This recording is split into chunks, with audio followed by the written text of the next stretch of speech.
अरे अरे एमएस भैया, अरे यार तू कहाँ रहा यार, बड़ा दिन के बाद दिखाई देते हो। भाई के स्कूल छोड़े आल रही और सोचली कि महादेव का दर्शन कर ली, बहुत दिन हो गया है दर्शन कर। और भाई सब ठीक है ना? चल बाय।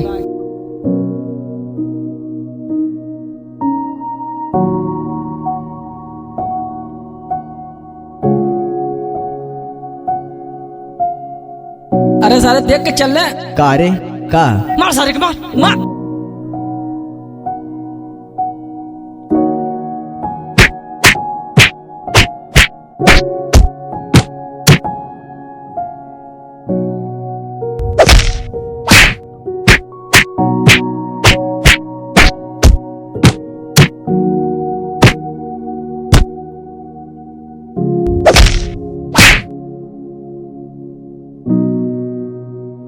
ओम नमः शिवाय, ओम नमः शिवाय, ओम नमः शिवाय, ओम नमः शिवाय, ओम नमः शिवाय।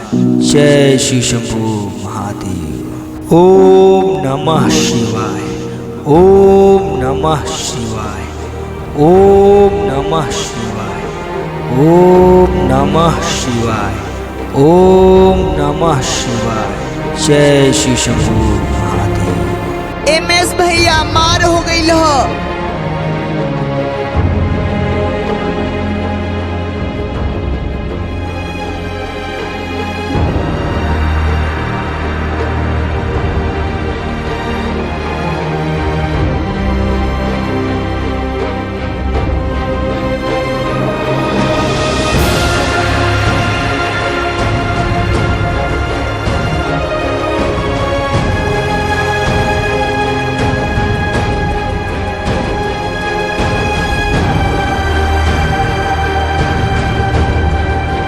हाँ भाई, आज की रात में क्लब में हार्ट पार्टी है, सब लोग को आने का, ठीक है, बोलने का नहीं।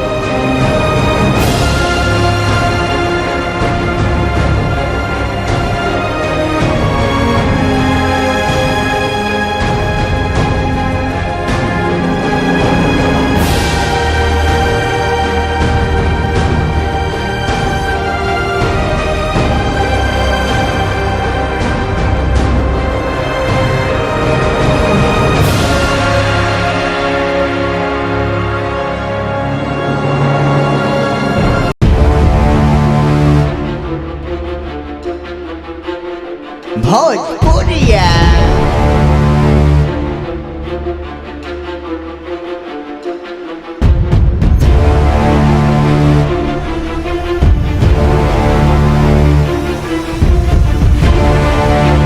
भाई, जिसके दोस्त को हम लोग मारा था ना, वो इधर आया है। कौन है यार? अरे वही यार, उसका दोस्त आया इधर। अरे मैंने के लाल। हाँ हाँ वही आया है।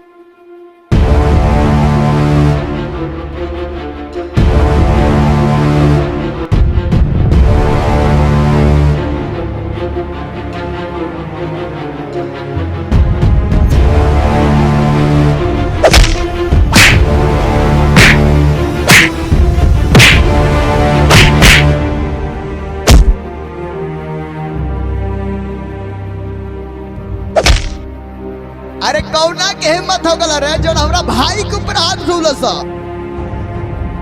छोटू, जल्दबाजी कैले का कोनो जरूरत नहीं थे। भैया हमरा भाई के मरले बा, हम ओके छोड़ब नहीं। छोटू, हमरे भाई पर हाथ उठावे वाला कौनो शेरनी का बच्चा हो सकला। शेरनी का टेंशन मत ले, हम ओकरा गाल पर ना रे, ओकरे दिल पर चोट मारा, दिल पे।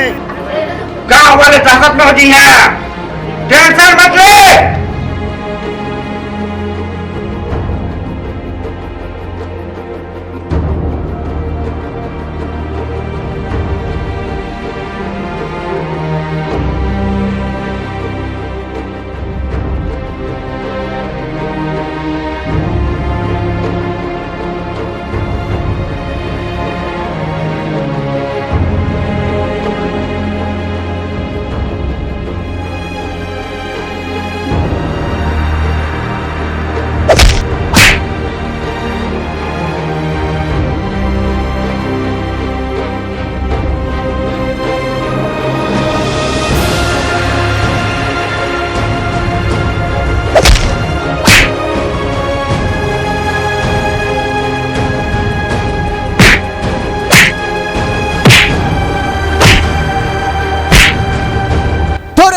मत हमारा भाई के ऊपर हाथ फूले है। बेटा भाई हो या दोस्त, दर्द उतने होला। जैसे तोरे भाई के मरने आज तो के दर्द होता, वैसे ही कल तोर भाई हमरे दोस्त के मरले उतने दर्द भरल है बेटा, उतने दर्द भरल है।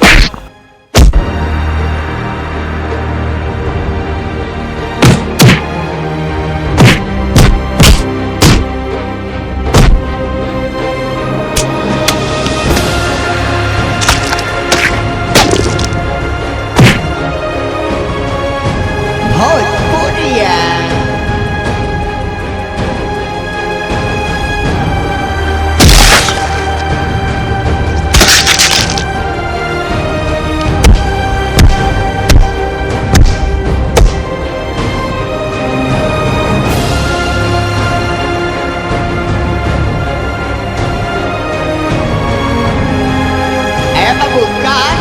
बटे। अरे आज भोजपुरिया राजा बजाती बाजा निकोल दे खाजा का बुझला कौन अरे रघु से क्यों खत्म कला बता कमजोरे उसका छोटा भाई ठीक है डाल साले के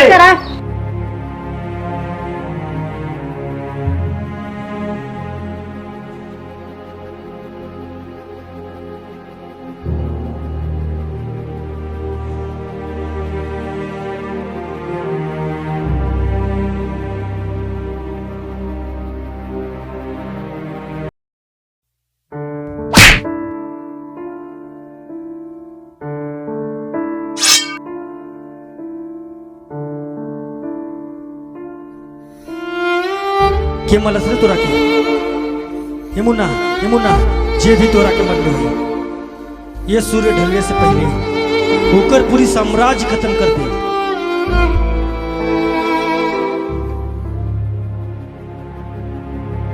रघु ते हमारा भाई के मार के बहुत गलत कैले, आज तोर पूरा साम्राज्य खत्म कर दे।